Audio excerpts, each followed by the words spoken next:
اس لیے کیا ہے کہ اپریل میں 4 پاکستان کی تاریخ کے مہنگے ترین سودے خریدے گئے LNG کے، پاکستان کی تاریخ کے مہنگے ترین.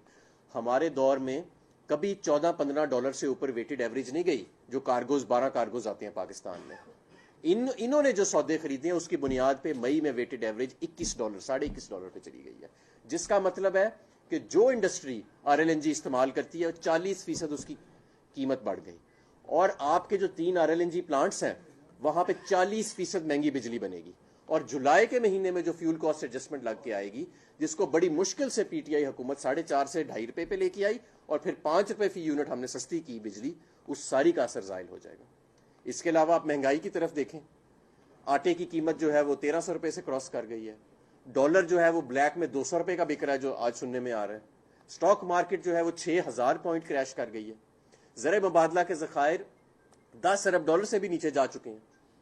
اور یہ جو ہے حکومت جو ہے یہ لندن میں بیٹھی ہے، سوچ رہی ہے کہ اگر آپ فوری انتخابات کرائے تو عمران آ جائے گا اور اگر تھوڑی سی دیر کی تو ہماری نالائکی سامنے آ جائے گی. میں انہیں بتانا چاہتا ہوں کہ آپ کی نالائکی سامنے آ چکی ہے. اب مزید دیر نہ کریں. اس ملک کی خودداری کو آپ نے تباہ کیا، اپنے اقتدار کی خاطر خودداری بیچی. اس ملک کی معیشت کو آپ کی نالائکی اور بد انتظامی نے تباہ کیا. اس ملک کی سیاست کو آپ کی لوٹا کرسی نے اور ہارس ٹریڈنگ نے خراب کیا. اس ملک میں لوڈ شیڈنگ نہیں تھی آپ کے آنے سے پہلے، آج اس ملک میں ہر گلی میں، ہر محلے میں، ہر گاؤں میں لوڈ شیڈنگ ہے. اور ہمارے کئی ایسے علاقے ہیں خیبر پختونخوا کے اور بلوچستان کے جہاں 20 گھنٹے لوڈ شیڈنگ کا سکیڈول چل رہا ہے 24 گھنٹے کے اندر. تو یہ معاملات جس طرح آپ چلا رہے ہیں یہ ایسے نہیں چلیں گے. نہ یہ ملک کی سیاست برداشت کر سکتی ہے آپ کو مزید، نہ معیشت کر سکتی ہے، نہ یہ معاشرہ برداشت کر سکتا ہے. آپ اسے آخری وارننگ سمجھیں. آج جو یہ بربریت ہوئی اور یہ کہتے ہیں کہ جی وہ مسیحی برادری کا ہے، اسی گراؤنڈ کے اندر مسلم لیگ نون اپنے کنونشن کرتی رہی ہے، اپنے فنکشن کرتی رہی ہے. اور آج اس کو ایک مذہبی رنگ دینے کی کوشش کی گئی ہے اپنے ذاتی عزائم کی خاطر اور سیاست چمکانے کی خاطر. تو ایسے نہ کریں. آج جلسہ بھی ہر حالت میں ہوئے گا. اس وقت عمران خان صاحب بھی انشاءاللہ تعالی کچھ دیر میں سیالکوٹ پہنچنے والے ہیں اور پورے پاکستان میں یکجا احتجاج ہوئے گا. اس احتجاج کو آج کے لیے ایک وارننگ سمجھا جائے. اور میں آج سارے جو عوام ہیں ان سے میں اپیل کرتا ہوں کہ یہ حکومت منہ کالا کر کے آئی ہے حکومت میں، اور لگتا ہے کہ ان کا عزت کے ساتھ جانے کا ارادہ نہیں ہے. یہ ملک کو زیادہ نقصان پہنچا دیں گے جتنا انہوں نے ابھی تک پہنچایا. اس لیے آج آپ سارے باہر نکلیں، بہت ضروری ہے. اور آپ لوگوں کو اندازہ نہیں ہے اپنی طاقت کا. جب عوام باہر نکلتی ہے ان کی کانپیں ٹانگنے لگ جاتی ہیں اور ان کی کانپیں ٹانگ رہی ہیں. میں آپ کو اس وقت پوری ذمہ داری سے بتا رہا ہوں کہ اس وقت لندن میں بحث یہ ہو رہی ہے کہ اگر ایک نون لیگ کا طبقہ فکر ہے، وہ یہ کہہ رہا ہے کہ فوری انتخابات اگر کرائے تو عمران آ جائے گا، اور دوسرا یہ کہہ رہا ہے کہ اگر دیر کر دی، انتخابات کرانے میں دیر کر دی تو نہ ہماری نالائکی سامنے آ جائے گی اور نااہلی سامنے آ جائے گی. تو کریں کیا؟ سر پکڑ کے بیٹھے ہیں. اس لیے انتخابات فوری طور پہ کرانے چاہیے، لوگوں سے فریش مینڈیٹ لینا چاہیے. اس مسئلے کو حل کرنے کا اس کے علاوہ کوئی حل نہیں ہے. آج آپ نے جو حرکت کی ہے یہ آپ کی بزدلی کی عکاسی کرتی ہے، اور انشاءاللہ تعالی رات کو آپ کو عوام سے جواب بھی مل جائے گا. اور صرف چند دن رہ گئے ہیں. جس دن پاکستان تحریک انصاف کے چیئرمین عمران خان کی کال آئی اسلام آباد نکلنے کی طرف، آپ یقین مانیں وہ صرف اسلام آباد کی طرف نہیں لوگ نکل رہے ہوں گے. آپ دیکھیں گے اس ملک کا سما اس دن کیا ہوئے گا. بہت شکریہ جی سوالات.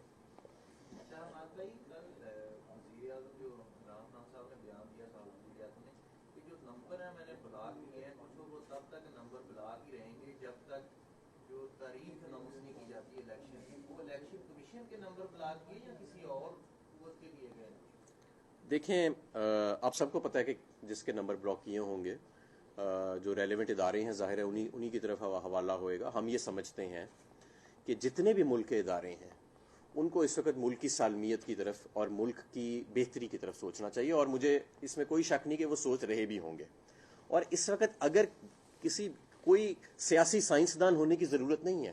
بچے کو پتہ ہے. آپ سب کیمروں کے پیچھے بھی یہی بات کرتے ہیں کہ اس وقت اگر کوئی واحد حل ہے اس ملک کی سیاست کو، اس کی خود مختاری کو اور اس کی معیشت کو بچانے کا، تو وہ فریش الیکشنز ہیں، تازہ الیکشنز ہیں. اور یہی ہماری ڈیمانڈ ہے. یہ کوئی غیر آئینی ڈیمانڈ نہیں ہے، یہ کوئی غیر اخلاقی ڈیمانڈ نہیں ہے، یہ کوئی غیر جمہوری ڈیمانڈ نہیں ہے.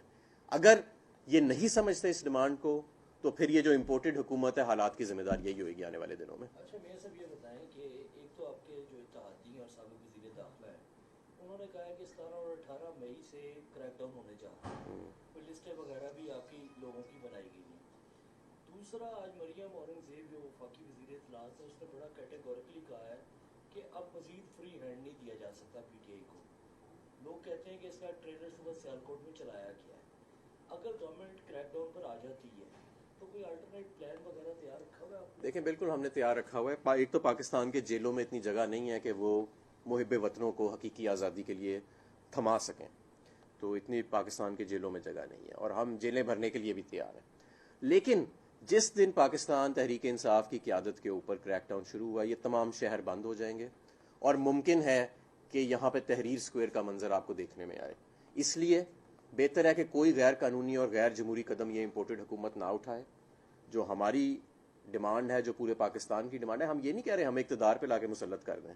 ہم تو کہہ رہے ہیں الیکشن کرائیں, فری اینڈ فیئر الیکشن کرائیں, لوگ فیصلہ کریں کہ اس ملک کی قیادت کس کو دینی ہے. زبردستی ایک 85 جماعتوں والی جماعت کو 350 اراکین کی پارلیمنٹ کے اوپر مسلط کیا ہوا ہے, اور وہ ان کے لوگ تو ہیلمٹ پہن کے بھی نہیں عوام میں نکل سکتے. یہ جو وزیر داخلہ بڑھ کے مارے ہیں باہر بیٹھ کے, یہ ہیلمٹ پہن کے بھی نہیں نکل سکتے عوام کے اندر.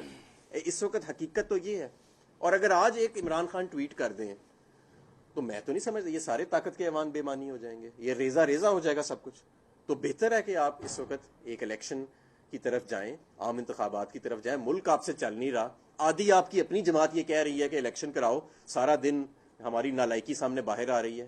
ایک طرف کہتے ہیں عمران خان قیمتیں بڑھا گیا, دوسری طرف کہتے ہیں کہ ڈیزل اور پیٹرول کی قیمت نہ بڑھا کے عمران خان ظلم کر گیا. تو ان کو تو بنیادی چیزوں کی سمجھ ہی نہیں ہے. بلا وجہ کی جنریشن کیپیبلٹی زیادہ ہونے کے باوجود کی لوڈ شیڈنگ ہو رہی ہے. اور یہ وہ ملک تھا جہاں 2 ماہ پہلے سے تک آپ کی معیشت 5.5% کی رفتار سے ترقی کر رہی تھی. زر مبادلہ کے ذخائر بڑھ رہے تھے. آپ کی ایکسپورٹ 32 ارب ڈالر پہ ٹچ کر رہی تھی. آپ کی ریمیٹنسز 31 ارب ڈالر پہ ٹچ کر رہی تھی. آپ کی آئی ٹی ایکسپورٹس بڑھ رہی تھی.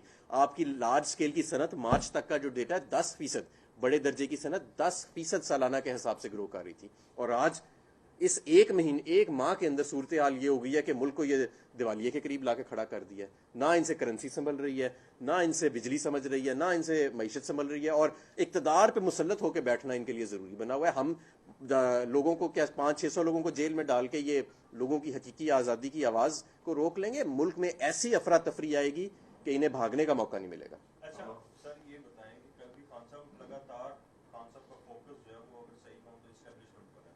کل بھی انہوں نے کہا کہ سازش روکنے والوں نے سازش نہیں روکی اور یہ تمام تر معیشت کا اور یہ سب برا حل ہوا. آپ سمجھتے ہیں کہ خان صاحب دوبارہ اگر وہ کہہ رہے ہیں کہ ہم غیر سیاسی ہو گئے ہیں اور ہمیں بالکل سائڈ پر رکھا جائے سیاست پہ, اور خان صاحب بار بار انہیں دعوت دے رہے ہیں کہ آئیں اور یہ سب کچھ دیکھیں, تو یہ معاملات کل کو پھر کوئی آواز دے گا تو پھر خان صاحب کی کیا اسٹیٹمنٹ ہوگی؟ دیکھیں یہ تو ایک حقیقت ہے نا کہ تمام اداروں کا ایک پاکستان کی سیاست میں رول رہا ہے. اگر ہم اسے آج آنکھیں میٹ لیں تو ہم پھر جھوٹ بول رہے ہیں, اپنے ساتھ بھی جھوٹ بول رہے ہیں. اور ہمیں یہ بھی پتہ ہے کہ کچھ اتحادی ایسے ہیں جو اشاروں کے منتظر ہی رہتے ہیں. تو بہتر ہے کہ ہم اس وقت تمام جو لوگ ہیں وہ یونیفائی ہو کے انتخابات کی طرف اپنا زور لگائیں. ہر محب وطن پاکستانی اس وقت انتخابات کی طرف ہی جانا چاہ رہا ہے. پاکستان کے اداروں کو بھی اس وقت انتخابات کی طرف جانا چاہیے. اور یہ جو الیکشن کمیشن ہے, یہ جو میں نہیں سمجھتا کہ یہ اس وقت کوئی خود مختار یا آزادانہ فیصلے کر رہا ہے کہ جی آرٹیکل 63 جو ہے وہ لاگو نہیں ہوئے گا, لوٹاکریسی بھی آپ کر سکتے ہیں. الیکشن کمیشن یہ کہہ رہا ہے کہ جی میں 90 دن میں انتخابات بھی نہیں کرا سکتا. الیکشن کمیشن یہ کہہ رہا ہے میں نے سارے فیصلے بھی پاکستان تحریک انصاف کے خلاف ہی دینے ہیں. تو یہ ایسے تو نہیں یہ ملک چل سکتا. یہ اتنا ہلکا نہیں لینا چاہیے ان ساری چیزوں کو. ابھی کچھ نہ کچھ نظام اس ملک میں ہے اور لوگ یہ سب کچھ دیکھ رہے ہیں. آپ لوگوں کے کیمرے ہیں, سارا کچھ ہے.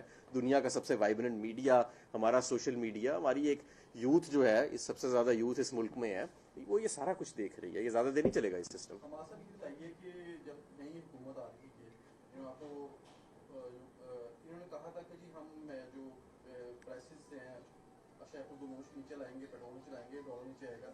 لیکن وہ معاملہ الٹا ہوتا جا رہا ہے. جو ڈالر ہے وہ تقریباً 200 شاید کراس کر جائے گا, اور جو گوشت ہے مرغی کا, دوسری دیگر جو چیزیں ہیں وہ بھی 200-300 ریٹ اوپر بڑھ گیا.